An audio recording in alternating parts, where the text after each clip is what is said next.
Hello, everybody. Hello out there. Welcome to Dangerous Ideas. I'm Lee Camp, and we've begun the fight against whatever this new administration is. Donald Trump was president for roughly, I think, 30 seconds, maybe less, before there was a Nazi salute live on stage. Isn't that fascinating? I'm going to be getting to that a little bit. We're not going to spend too long on that, honestly. But I'm going to be getting to the executive actions and what they mean and whether they really mean anything or whether it is just a bunch of bluster and bullshit. And we will be getting to each of the different ones, the executive actions that the flurry, it's called a flurry of executive actions that Donald Trump has spooged across the nation. We'll be getting to that, but we'll also be getting to the secret, very secretive, massive, quote unquote, embassy that the United States is building in Beirut. So much coming up right now. Let's do it. Please click thumbs up, click subscribe, click the comment, say a comment thingy, do the thingy with the comment. Okay, here is.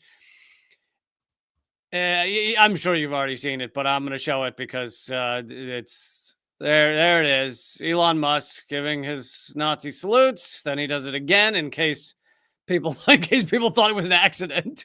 In case anyone was afraid that his Nazi salute was an accident, he does it twice.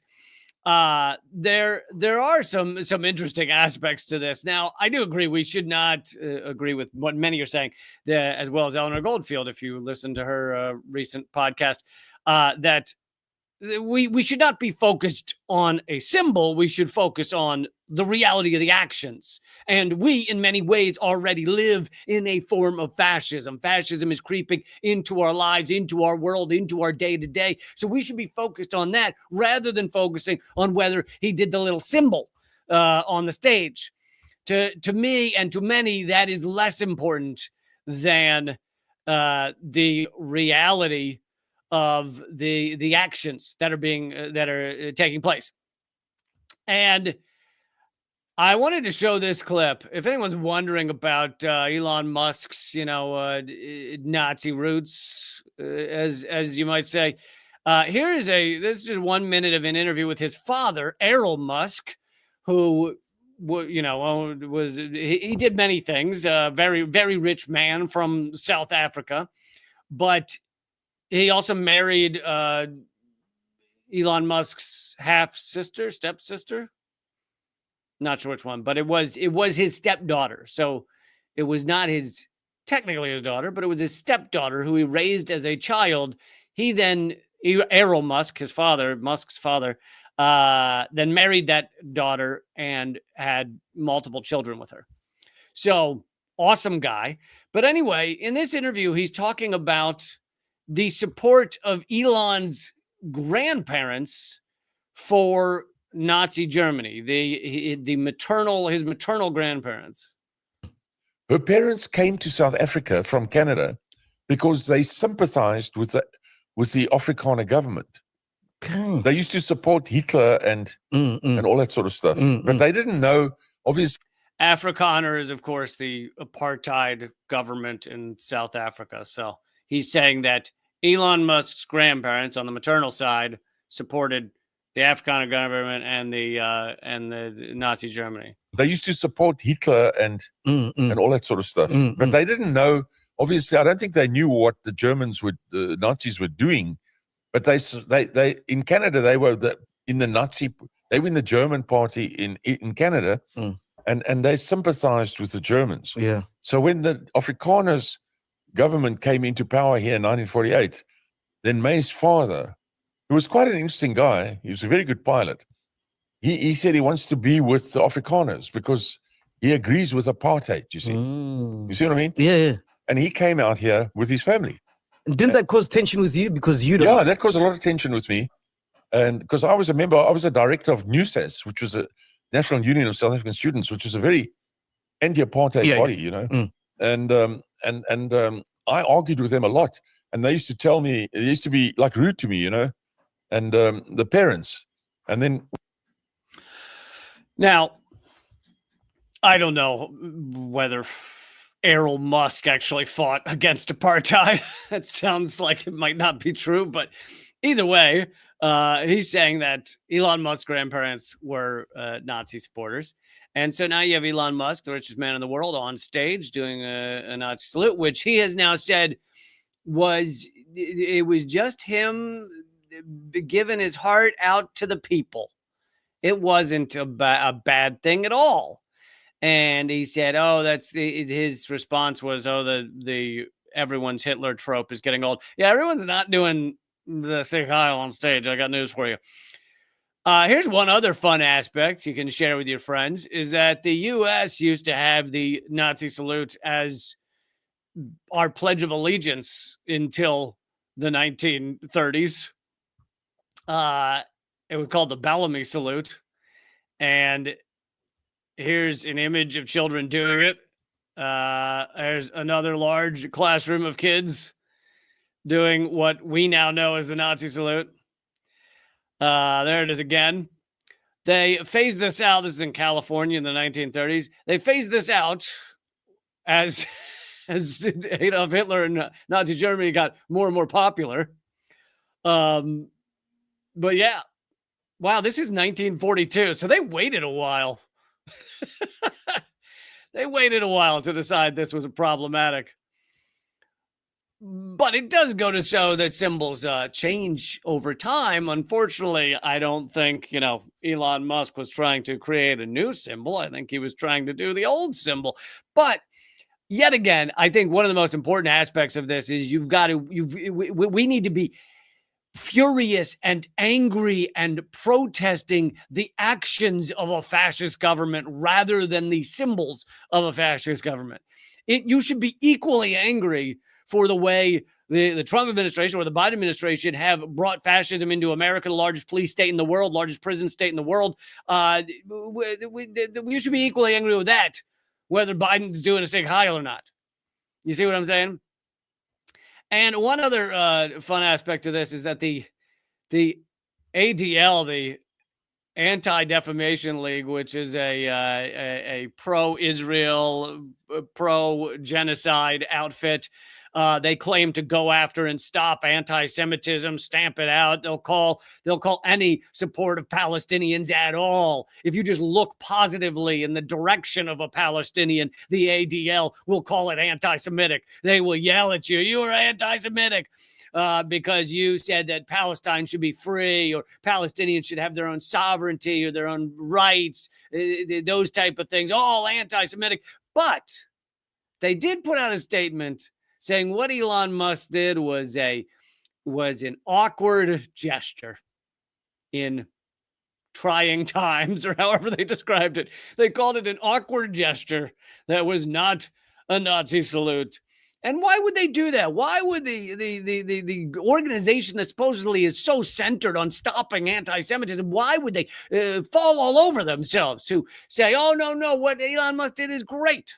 Because Elon Musk is a full supporter of Donald Trump, a full supporter of Israel, a full supporter of genocide, a full supporter of ethnic cleansing in Gaza. And so the ADL really likes him.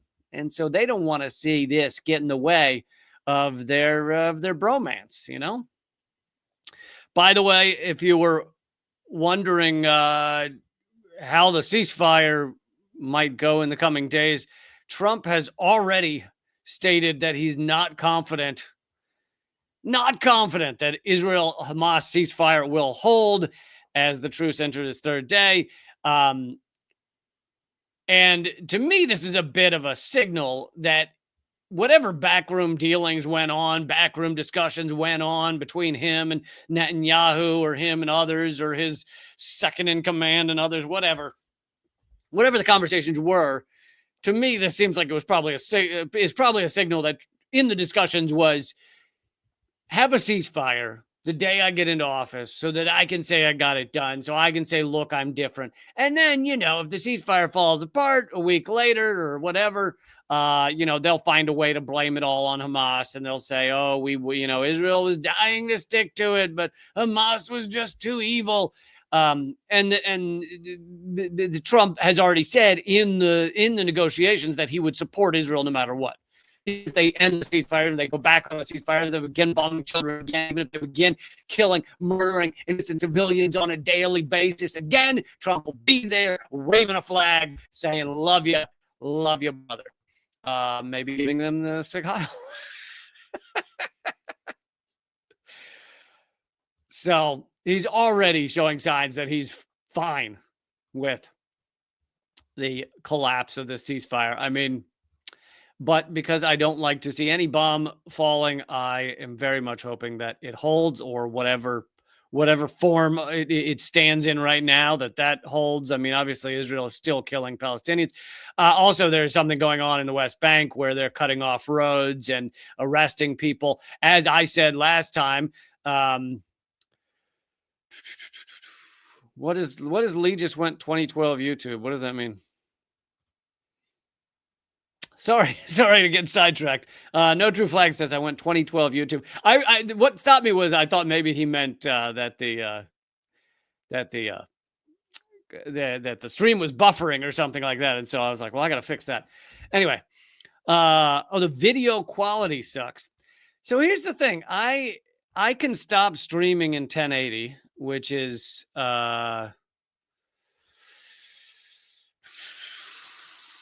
well, I guess I can't do it in the middle of the video. So glitchy as hell. Shit. That sucks. You know what? I might be able to stop streaming and come back. So, oh wait, here we go. Okay. Let me know if that is better. Let me know. Yeah, let me in a few minutes. Let me know if it's doing better. I was trying to. I was hoping to stream in a higher quality, and obviously, it's having issues. So anyway, okay, where was I? So let's move on to Trump's flurry of executive actions. And before I even get into them, I will say that whether they're successful or not, it shows that Trump is willing to use his power. And you guys, if you watch me for more than 3 seconds, know how much I hate Trump and I hate Biden. But he's willing to use his power like in every way he can. And I wrote an article that was widely shared when Biden first got into office about all the things he could do on day one with executive actions. And of course, he did none of them. He ultimately moved towards, bits and pieces towards some of them, like getting rid of student loans. But as I've covered, he erased a fraction of student loans. But many of the things he could have done would have been life-changing for many Americans. This is what Biden could have done on day one with executive actions. He could have... he could have made every immigrant safe to be in America. He could have given health care to everybody for free, literally. And I know a lot of people go, no, that has to get through Congress, not with the section, whatever, I forget the number, under the Social Security Act, which says you can give universal health care to anybody who is facing an environmental impact. And of course, we all are, both because when he came into office, the pandemic was still ongoing in a large way. But on top of that, climate crisis. On top of that, you got 2,000 cities with elevated lead levels. You could find something for every city to give every one of us free healthcare. Joe Biden could have done that, but he's not going to do that. He has no interest in giving Americans free healthcare. He has no interest in your average Americans, just like Donald Trump doesn't. But Donald Trump is willing to use his power. Whether it ultimately gets overturned or not, it still has a massive impact. So let's go through some of these executive actions that Trump has begun on. He's signing like 100 on his first couple days or something like that. So let's see. Trump declared a national emergency at the U.S.-Mexico border, which allowed the deployment of troops to enhance border security. Now, of course, this is just your kind of standard xenophobic, standard racist rhetoric, but and actions, because it is a signing statement. Now, many are saying that this is illegal to send troops to the border. It may get overturned eventually, but in the meantime, this is still, it shows people that he's willing to do what he said he's going to do. It shows people that he is legitimately as racist as he'd like people to believe he is. And so it really shows that he's willing to use his power in a way that Joe Biden never was. And, you know, I of course, have talked extensively on the fact that these the two parties are largely the same on immigration. Trump actually deported fewer people than Biden did. Trump deported fewer people than Obama did. Obama was the deporter in chief, many called him. But in rhetoric, Trump is more outwardly racist in the rhetoric. Also, you know, an aspect of national borders that I like to talk about that nobody else will, or it seems like nobody else, is they're all stupid. They're all childish. It's all national borders because we now live in a time of multinationalism, in corporate multinationals that create a ruling elite richer than anything we can imagine, who are not really tied to any government or country. I believe isn't Google's headquarters still in Ireland or wherever it was, the Isle of Wight, wherever they put these things. Apple's headquarters was in Ireland for a while. Maybe it still is. Elon Musk is from Africa, then lived in Canada. Now he's American. For the top of the ruling elite, the country doesn't really matter, even though they want you to believe it does. What it's used for is it's for population containment and fear and really keeping people in line, doing what they want you to do. That's what it's useful for. And so for the true ruling elite, now there's a whole level of thousands, maybe millions of foot soldiers that the nation states very much do have a meaning, and you know, this patriotism and everything that they believe in. But for the top of the ruling elite, it's, you know, they'll go wherever they can pay the least in taxes. And, you know, all these corporations that shipped all the jobs overseas over the past many decades to China and many other places, they have no allegiance to America.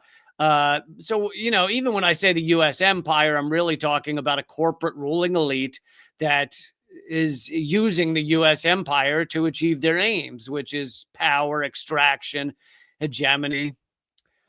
Anyway. Let's see what else. He pardoned all of the January 6th U.S. Capitol attackers.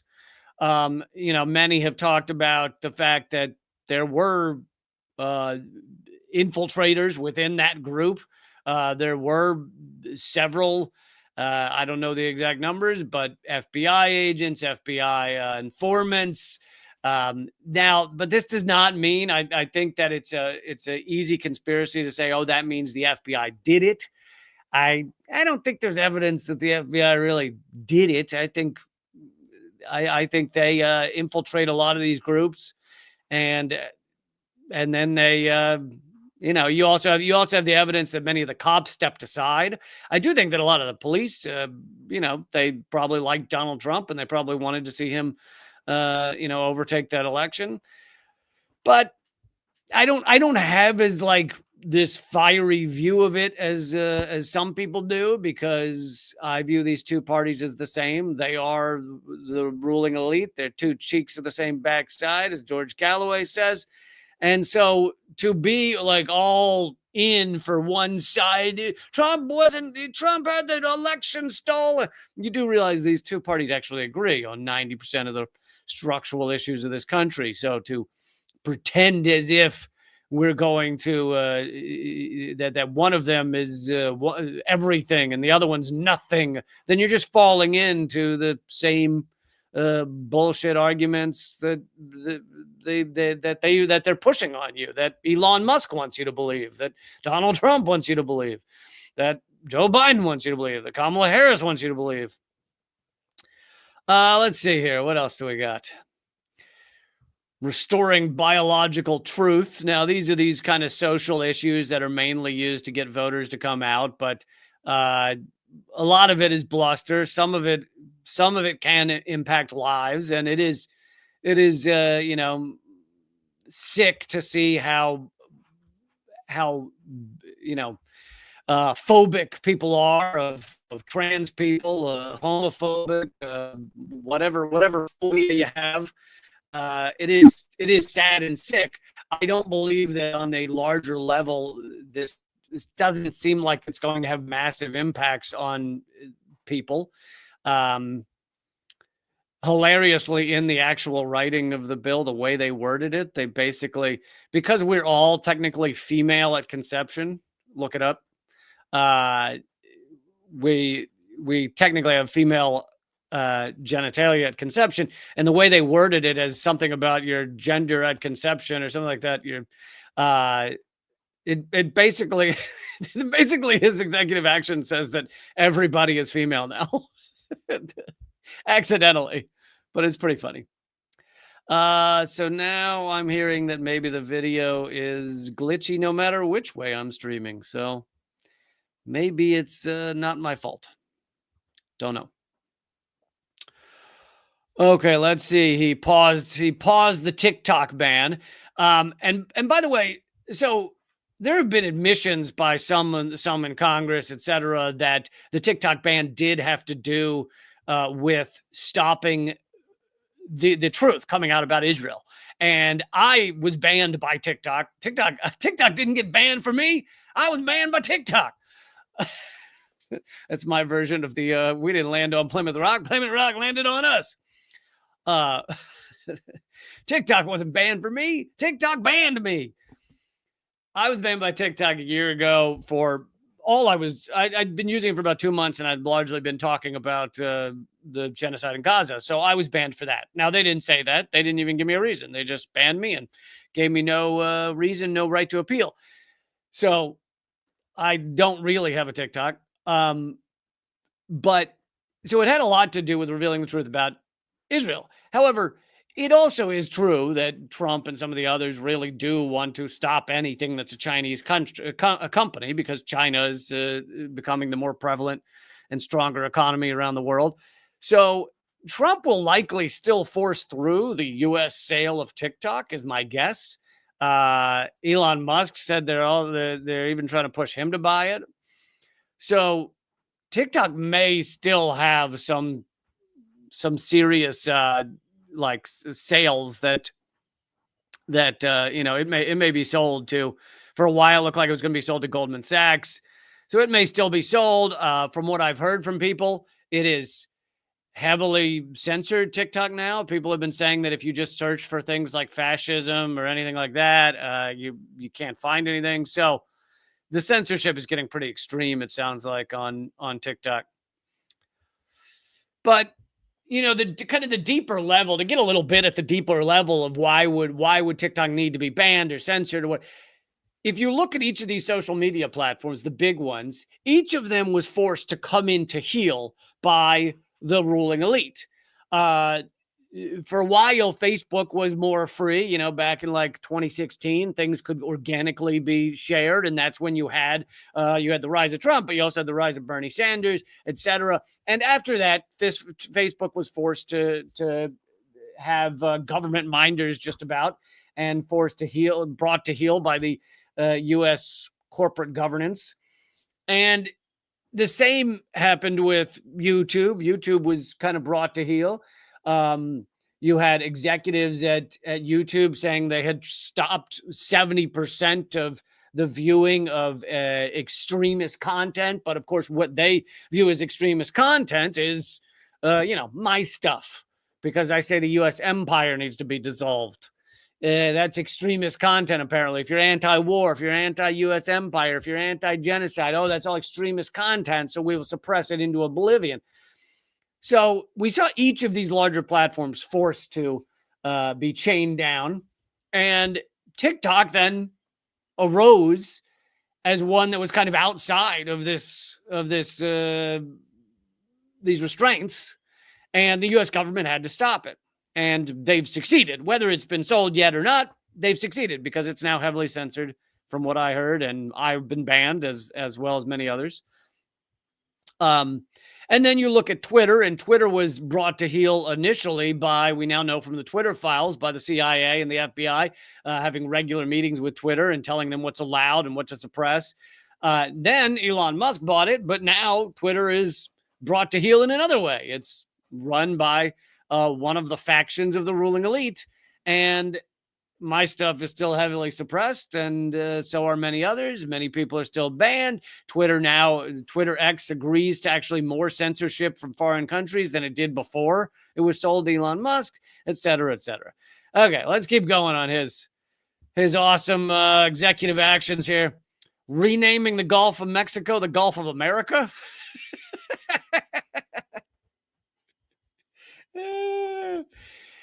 I like that one.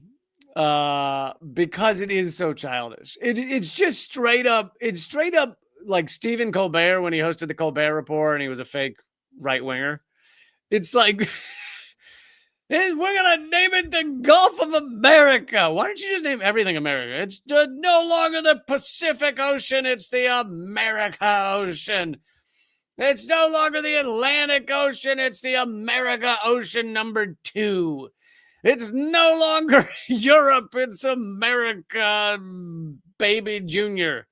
It's no longer like, it's just so childish. It's awesome. It's awesome. I mean, as I said during the first Trump administration, he reveals this shit for what it is. He reveals the ruling elite to be just warmongering, bloodthirsty, childish, pathetic sexist shit. And you know, Biden revealed it in a different way. Biden couldn't figure out which way to face forward, so that revealed something as well. Okay. And yes, Uno has a good point. Mexico is also America. So, because it's all the Americas. But anyway, part of the problem, part of the reason we still stick with the term America rather than saying United States and U.S. all the time, because you can say Americans, you can't say USians. And so we don't have a term for that. So there's like no way to, I don't know. I guess nowadays you can say white supremacists. That kind of fits, but but USians is not it doesn't really roll off the tongue. He designated international cartels and organizations as foreign terrorist organizations. I assume when he says cartels, he means the U.S. government. I assume he means like Google and Alphabet. These large, crime-riddled cartels, I assume, is what he's talking about. Getting into socially reformed federal hiring to prioritize merit, skills, and constitutional dedication. Yeah, because federal hiring was not like merit and skills based. They were just, the government was just hiring loads of unqualified people just because they were black or something. No. Yes, there were some efforts, some rather small efforts to try and slightly remedy the mass systemic racism in this country.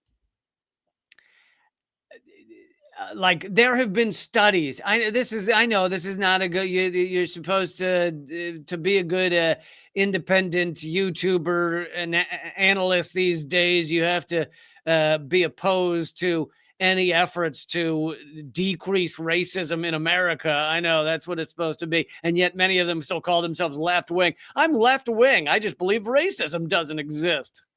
What? Anyway, systemic racism is still a massive influence on our country. And you guys who watch me a lot, you've heard me say this a lot, and I'll keep saying it because it's one study of many that shows systemic. Actually, I'll give a few right now. But one study that I always like is that if you have a black-sounding name, they've found you're 50% less likely to get the first job interview. First job interview. Just a black-sounding name. Exactly the same as the white candidate. 50% less likely to even get in the door. And it's like, that's just the beginning of it. Imagine the systemic racism that goes on. Here are a couple more. One is that traditionally black schools or black schools that have far more black students have been shown to receive far less federal aid. than schools that have a lot of white students. Well, that has a ripple effect down the road, right? You have schools that are less funded. The schools that are less funded, those kids get less educated. They're less educated. They go to not as good colleges, or maybe not college at all. Then they can't make as much money. They can't succeed in society. These things all have lasting ripple effects. And it's like, so yeah, there were some tiny efforts to even slightly remedy this. And that was too much for our racist society. But,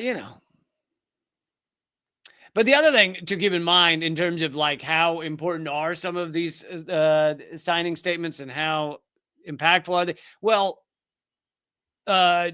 this one, it looks really bad. I mean, it is bad in many ways, but it's talking about federal employment practices. So the percentage of Americans that work for the federal government is tiny. If you're looking at everybody. So that impacts a tiny number of people in the federal government. Not that I don't want to see them keep their jobs, etc.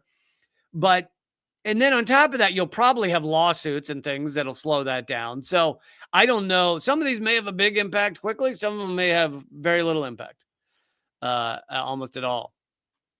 He also ended diversity, equity, and inclusion, DEI, and related programs in the federal government. Again, that's just the federal government. That's not nationwide. States can do largely what they want to do in these regards.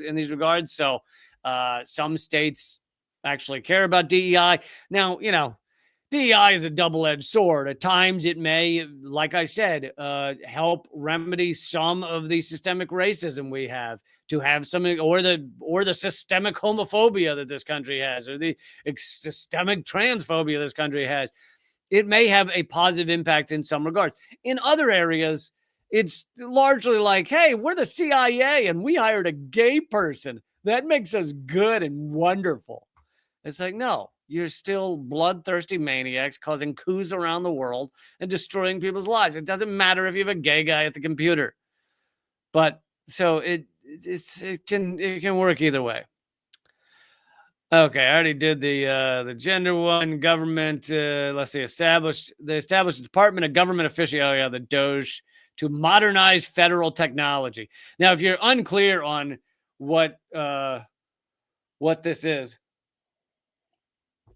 what they really want to do with it, is it's basically austerity. It's austerity in the government. You're going to have Elon Musk as someone who is supposedly worth $400 billion or something like that, 350, depends on the day.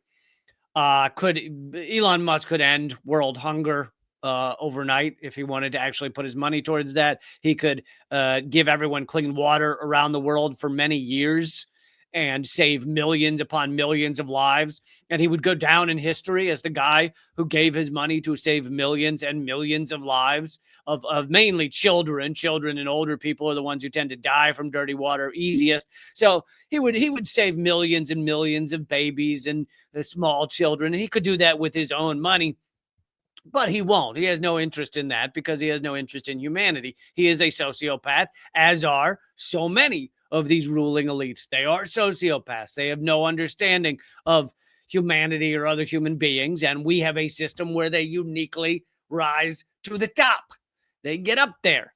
Here's just one example of how, if you weren't a sociopath and you were a kind of more regular dude or lady and you ran Tesla, I know he bought Tesla and then he claims to have founded it, but whatever. You were the head of Tesla. And let's say Tesla became successful. You would view that as enough. You would go, I'm running this car company and I have many billions of dollars and that's what I'm going to do. That's what I'm doing. I got more money than I could ever spend. I'm just going to do this. But if you are an Elon Musk, a sociopath, if you are disconnected from humanity, then it's not enough. None of it's enough. You have to go from one thing to the next, figuring out how you can exploit or extract more from people. And same with Donald Trump. Donald Trump was a multi-billionaire, even if you don't believe his lies about having $10 billion when he was first running for president. Let's say he had $1 billion, still more money than he could spend unless he bought the entire NFL or something. And yet, not enough, right? Never enough, because these people are largely soulless. So, Doge is supposed to be run by Elon Musk. There's already 3 lawsuits saying that the whole Doge department is illegal under federal law. But either way, it's designed to create austerity. It's designed to, I know it's government efficiency, but really what it is they're going to find ways to cut money from your average Americans in order to give more of that money to the richest and most powerful people, the lobbyists and the contractors. And so it's a way to harm Americans. And some of these things are used in kind of a Machiavellian long-term way. Like, he may find money that could be cut out of public schools. Like, oh, we're going to cut some of this money out. We're going to make the government more efficient, right? Many times they say they're getting rid of the Department of Education. But what does that money then do? Well, it gets cut largely from almost entirely from non-private schools, which who's attend public schools is not the rich. I grew up kind of lower middle class, I guess, and I went to public school, but you don't generally have the kid of the multi-millionaires going to public schools. And so the money gets entirely cut from those who didn't have a lot of money to begin with, like weren't swimming in gold coins like Scrooge McDuck to begin with, which, guess what?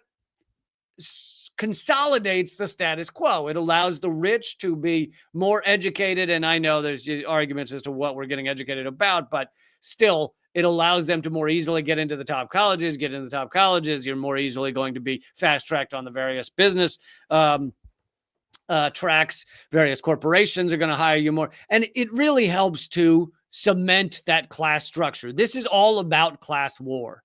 And in order to fight this class war, which is being fought against us whether we like it or not, we need to unite.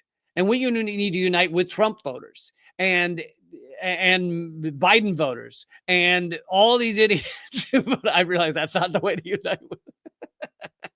Go up to them and say, look, you're an idiot who voted for Trump or Harris. And that's not the way to do it. But my point is, like, it should be us versus them. It should be all of us versus Trump and Elon Musk and Jeff Bezos and Zuckerberg and the other billionaires. Doesn't he have like 13 billionaires in his cabinet and on his payroll now? It should be us versus them. And they want you to believe that no, half of the country is with them. They don't give a shit about you at all. It's all about class war. So the Doge government efficiency shit is about class war. Now, this doesn't mean, I'm not saying that our government couldn't be more efficient. It could, but not in the ways that they're going to do. Not in the ways they're going to be involved in. Let's see. Strengthens vetting processes to prevent foreign terrorists and threats from entering the U.S. That's just another way to stop more immigrants. Yeah, there's a lot. Let me tell you, there's just loads of terrorists just aching to come across the border just constantly. Encourages development, euphemism, of Alaska's resources. I'll translate that for you. Encourages raping of Alaska. That's good to see. And the other thing is, like, with one like that, with a signing statement like that, you got to remember that Joe Biden and Democrats pumped more gasoline than Trump did, and allowed more oil leasing and drilling leasing than Trump did. Yeah, at the end, in his last month, Biden signed something saying that no new drilling deals off the coast, which Trump will then reverse. Trump also has now ripped up the Paris Climate Agreement again. But as you guys have hopefully heard me said before, the Paris Climate Agreement was meaningless because it changes nothing. So whether Trump rips it up, doesn't rip it up, it was meaningless. The U.S. has not stuck to it. The U.S. has not decreased our energy usage or decreased where it's coming from, really not in any large sense. The Paris Climate Accord, there's like 2 countries out of all the countries that signed it, there's something like 2 that have actually are actually meeting their goal. It is meaningless. And it's almost better for Trump to rip it up so that we can all know, hey, the U.S. government is not doing anything about climate crisis. Nothing. And by the way, back to our theme, climate crisis is also class war. Climate crisis is fought between us and them, whether we realize it or not. The ruling elite will continue extracting from this world, from the society, while it burns. And who's going to suffer the most? Well, usually, sure, some rich people's homes went up in the Palisades, burned up in the Palisades area in Los Angeles. But for the most part, the people that are going to suffer the most are going to be those without tons of money, those who are not super rich. And, even in the Palisades where all those homes burned up, the people who are really rich are going to be able to recover from it. They can buy a new home. They can buy new stuff. They're going to be able to get over it. The ones who are really going to suffer are going to be those who don't have the resources to just get over it. So in this way, climate crisis is a class war. And most of us, it seems, have not even realized that that's what we're fighting here. But it's important to remember that this battle, I know, seeing the idiot Sig Heil on an inauguration stage should probably made a lot of people feel sick to their stomach, rightfully so. But you got to remember, this fight against fascism, this fight in this class war is a marathon. It's, and I'm glad to be united with you guys in it. It's something we will be fighting in one way or another our entire lives. So don't live for the day-to-day, live for much longer term victories. So there is a lot of Donald Trump signing statements, but to me, one of the biggest takeaways of it is just that he's willing to use his power, while Biden, oh yeah, here it is right here. I can show it on the screen. By the way, thank you someone at the Discord who put this in there. By the way, you can join the Discord for free. Chat with us over there, tinyurl.com/Lee Camp Discord. But anyway, this person said, I don't know how the Democrats recover from everyone watching Trump doing for 10 hours exactly what Biden said was impossible when we begged Biden to do it exactly 4 years ago. Brutal annihilation of the neoliberal establishment. And here is a CNN headline from 4 years ago where Biden told civil rights leaders in a private meeting that progressives' hopes for executive actions are way beyond the bounds of the presidential authority. He basically told people, the Biden administration told people that, oh, no, I can't really do executive actions. There's not really much I can do. And we were like, really? Is that true? Absolutely not. There is tons of shit he could have done. And even if it were overturned by the Supreme Court or some other court, it still would have had an impact. It still has an impact on the minds and the abilities and the efforts of Americans. If Biden or Obama, if they actually gave a tip of a turd about, let's just throw an example out there, the prison industrial complex, the fact that we are the largest prison state in the world, if they cared at all, they could have been giving speeches every day. They could have been signing statements every day. I'm releasing all nonviolent drug offenders, not federal, but around the nation. And that would have been hundreds of thousands of people. And let them fight it out in the courts. By then, hundreds of thousands of people would have had freedom for a long amount of time. And it would have had a mass impact. And the states would have had pressure on them to behave in a similar way. Huge impact. But instead, nothing. Because the Democrats don't actually stand for people, for anyone. They stand for basically the same thing Donald Trump does. U.S. hegemony, U.S. extraction of resources. That's what they stand for. Okay. In this last 15, 20 minutes, I want to get to Craig Murray, a former UN diplomat, is blowing the whistle on a massive, secretive U.S., structure in Beirut, Lebanon. And it is pretty incredible. I'm going to play some clips of Craig Murray talking about this. By the way, before I do that, everyone, if you support this show, as we go into Trump's second term, as we have the richest man in the world, Sig Heiling, on stage, it would be awesome if you want to see this show keep going. If you became a member for $6 a month, $6, like, cup of expensive coffee or 2 cups of not so expensive coffee. if you become a member, if $6 a month at leecamp.net, it's my locals page. You get all kinds. By the way, you can post your own things on there as well. But you get all kinds of awesome free content, and you get my ebooks, Dangerous Ideas, and bullet points and punchlines, all kinds of cool shit. And you also get the members only episode every Friday. So join up. I'm also looking to start a new show. I'm working very hard to start this. Unredacted Tonight is what I'm calling it. I'm looking to start basically a new Redacted Tonight. It'll be far cheaper budget, and in order for that to happen, I need to find more subscribers. So I would really love for you guys to support that effort and join up at leecamp.net or patreon.com/leecamp. Would be incredible. Let's see. I'll put that on the screen, or well, you can find it all at linktree.com/leecamp is where you can find all my stuff.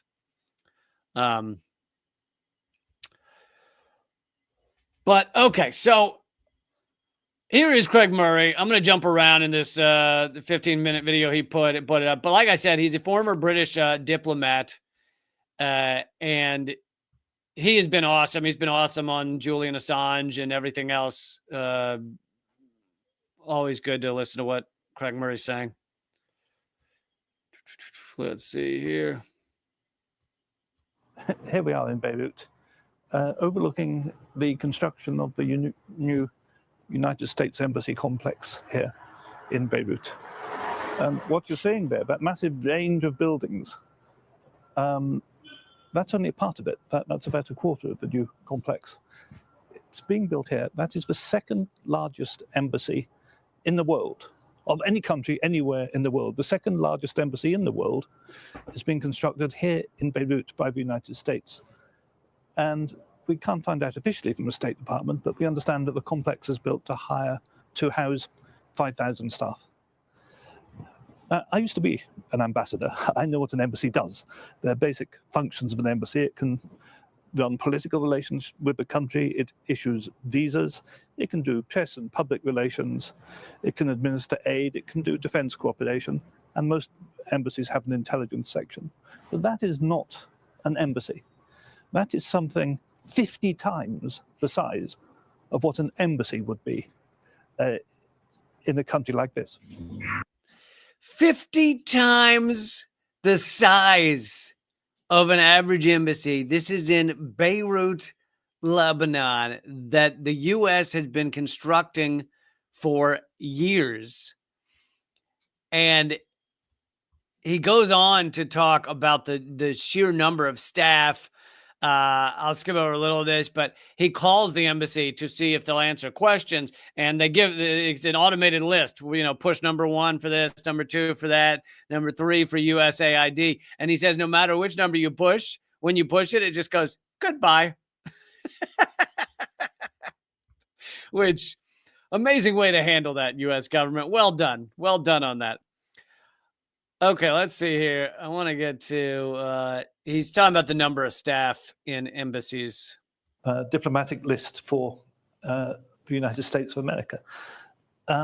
These are always public information. They're public under the Vienna Convention. And they list the diplomatic staff of every embassy in the country. So you can, for example, look at the embassy of Lebanon in the United States and see how many staff it's got. And it has 7 diplomatic staff.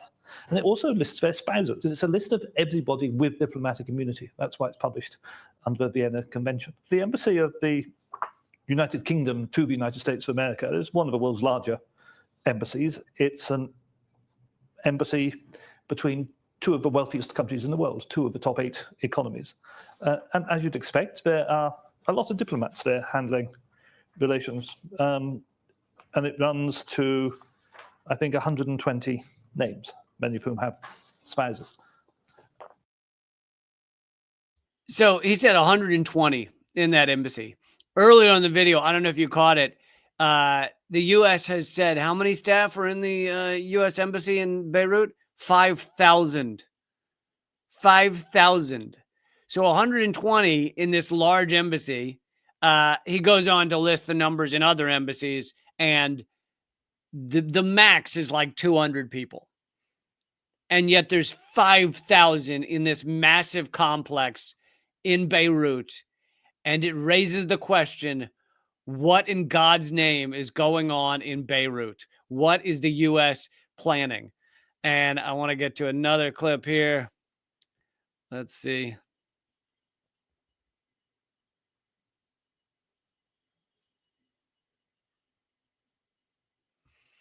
Oh, that's what he says. Sorry. There we go. Let me come on to this question of the American embassy that's being built here, because we've been and looked at it as close as you're allowed to get to it. And it's plainly not an embassy, whatever it is. This is plainly something else. What is it? Why is it so big? And how much do you know about it? Oof. How much do I know about? How much do all of the Lebanese know about? It's like the biggest non-secret over here. They started building it a few years back, and the mass scale of it is like it's scary. It's the second largest U.S. embassy in the world after the one that they have in Iraq. So to have the largest embassies in the world stationed in the Middle East, that tells you how important the Middle East is for them. Now, when it comes to Iraq, it's for military purposes because it joins the three countries that they want to control or attack. So you have basically Iraq, you have Syria, and then you have Iran. Those at close proximity. And then you have Jordan, which is an allied state to them. In Lebanon, it's a different case scenario. They need it for logistics, for torture, for interrogation, to support their espionage missions across the region. And this is the only country, not only in the Middle East, but in the world, where they can do their bidding, and the politicians will allow them to do so. What kind of an embassy is that that's built on thousands of acres of land? It has underground dungeons that include detention cells. It has basically what you call pathways underground that lead to the sea, because that's where they have the other escape route. They do have their own helicopter pads, and then basically they can fly to Cyprus in and out. So it has dungeons, it has torture rooms, it has escape routes. It's basically, because the U.S. has Israel as one battleship in the Middle East, and they're now building these massive entities that are basically, you know, a form of U.S. ownership of these areas to allow the U.S., along with Israel, to steal various areas of the Middle East. You know, you put in puppet governments, as it seems they have in Lebanon. Obviously, there's a difference between the Lebanese government and Hezbollah, but these apparently the Lebanon's government is, the officials are basically corrupt enough that they're fine with the U.S. doing this, but it is incredibly secretive. As they mentioned, you don't know, the U.S. government has not talked about why this is so large, what's going on inside of it. Really what it is it's a combination of embassy, intelligence services, military services. It's basically everything the U.S. would need to run large-scale operations out of Beirut. And it goes along with the 900 military bases that the U.S. has around the world. But this seems incredibly secretive, like it has not been talked about heavily. The U.S. has not explained it away, and yet it's getting very little coverage. So I'll be following updates on what goes down there, because I don't think it's going to be good. Here, I'll as a nice little tag to this segment, I'll play Professor Jeffrey Sachs, because it's clearly this U.S. quote unquote embassy is clearly working with Israel. I mean, this is, Israel's waging war on parts of Lebanon. The U.S. is building this in the heart of Lebanon. These are clearly connected things between U.S. and Israel foreign policy. But here's Professor Jeffrey Sachs talking about U.S. and Israel foreign policy. Netanyahu has a different idea. His idea is, we captured the Palestinian lands in 1967, and we're never going to give them back. So we're just going to rule over the Palestinians. He says, we're going to keep the land. There will be resistance, Hamas, Hezbollah, other militant resistance. What will we do about it? You can't really fight the terrorists, he says. You have to fight the states that back the terrorists. And Iran is the central one in his mind. But interestingly for Netanyahu, he lays out one by one. Yes, of course, Iran is the central one in his mind, but so too is Iraq under Saddam. He supported Hamas. Right. So too is Bashar al-Assad in Syria. Iran, Iraq, Lebanon, Syria, Somalia, Sudan, and Libya. And you know what the plan was? 7 wars in 5 years. The U.S. using Israel. No. This is Israel using the U.S. as if our military is in their hands, which in effect it is. You take Wolfowitz and you take Fight, you take neocons and Netanyahu, and the whole thing out. Well, I regard Netanyahu as having been our greatest disastrous president of the 21st century because he ran American foreign policy for 20 years and he cost us trillions of dollars. And where is the Middle East today? War in Syria, war in Lebanon, war in Palestine, unrest in Iraq, war in Yemen, chaos in Sudan, chaos in Somalia, chaos in Libya. Great job, Bibi. You did a terrific job. And, all great points he makes there. I do think one thing he's maybe glossing over is that the goal, he said, he sarcastically says, great job, Netanyahu, that you call it chaos and disaster in all these countries. But the goal was chaos and disaster for many of these countries. Some of them, they might have, loved to have put in a U.S. or Israeli puppet, and they could have had a stable puppet government. But largely, they just want chaos. They just want collapse and chaos in these countries that they view as adversaries. Because if it's collapse and chaos, then it doesn't get in the way of Israel's aims, And that's what they did to Syria. And now you see Israel taking land into Syria because they finally have gotten what they wanted, which was the collapse of Assad. You see Israel taking land in Lebanon because they've been able to go after Hezbollah. That is their aim and that is their goal.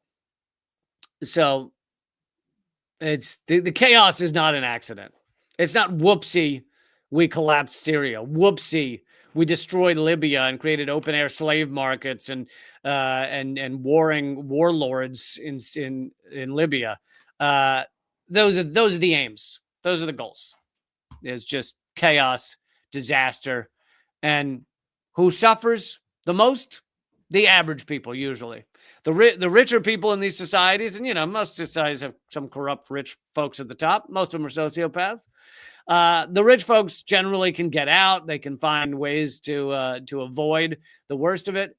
But the people who are harmed the most are your average Libyans, your average Syrians, your average Palestinians. And yet again, you see that if we actually looked at it on a global scale, it's class war. It's class war at the end of the day. But instead, they've successfully gotten us to separate ourselves into nation states. So we don't care. Your average American doesn't care that your average Libyan is suffering in miserable ways because of our war with allied with NATO, with NATO-backed war on Libya. The average American doesn't care because, that's them and we're us and we win and we're good and they're bad and they're over there.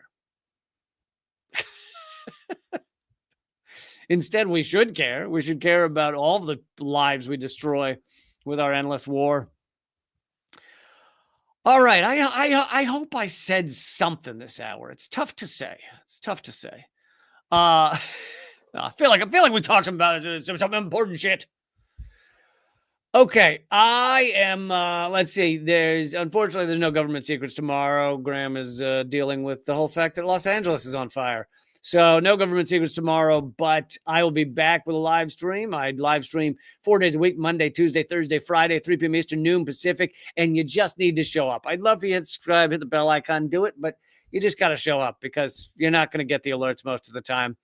Like I said, if you want to see this new show take off and you want to see it happen, then I hope you will join up at either leecamp.net or patreon.com/leecamp. I will see you Thursday. And keep fighting.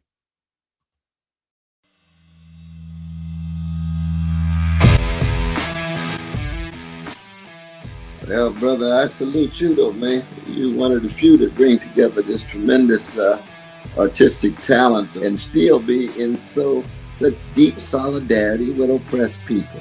It's an honor to be here because I'll tell you, Lee, you have one of the funniest shows on television, bar none. It's an enormous pleasure to be here.